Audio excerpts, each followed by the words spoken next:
Emmanuel Macron prépare un énième en même temps, sur la fin de vie cette fois.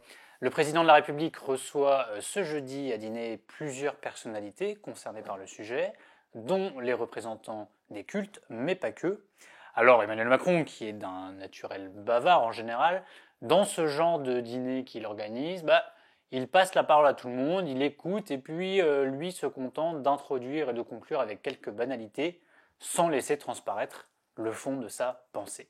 Mais pense-t-il vraiment quelque chose de ce délicat sujet de la fin de vie? C'est un mystère.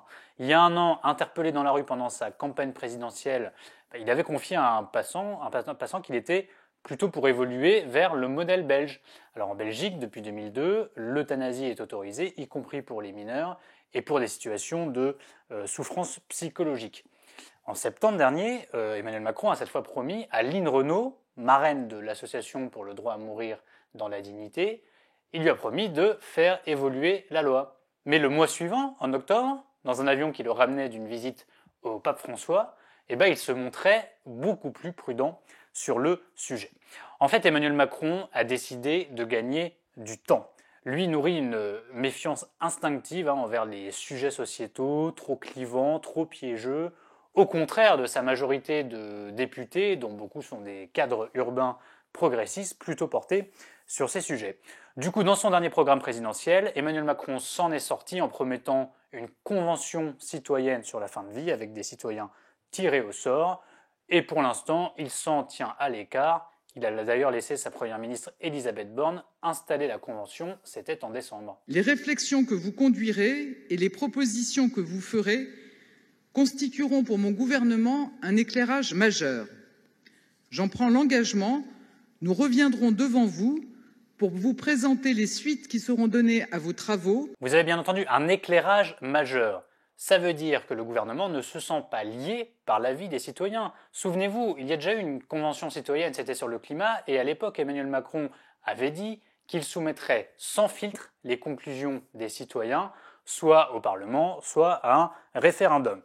Il s'en est mordu les doigts, ça lui a servi de leçon, cette fois il n'a pas dit sans filtre, et on comprend qu'il ne se sent pas lié par les conclusions de cette convention citoyenne sur la fin de vie. Alors le programme, c'est que les 184 citoyens qui planchent sur le sujet doivent rendre leurs conclusions au gouvernement début avril, mais ensuite, que se passe-t-il? Tout se décidera à l'Élysée, c'est ce que me disait récemment une ministre impliquée sur le sujet.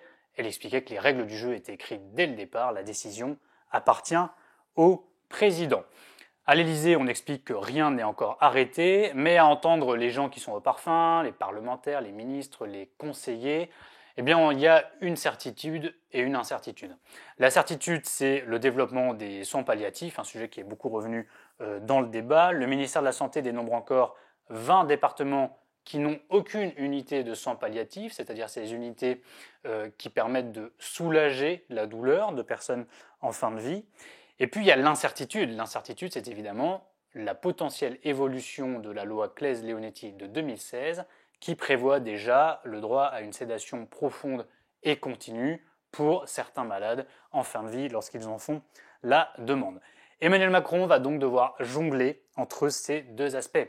Avec cette équation très difficile, comment encourager des soins palliatifs qui permettent de soulager la douleur quand, dans le même temps, on ouvre une solution bien plus radicale pour abréger les souffrances. On est à nouveau dans le « en même temps » et c'est toute la difficulté du message politique, pour ne pas dire philosophique, qu'il va adresser à la population.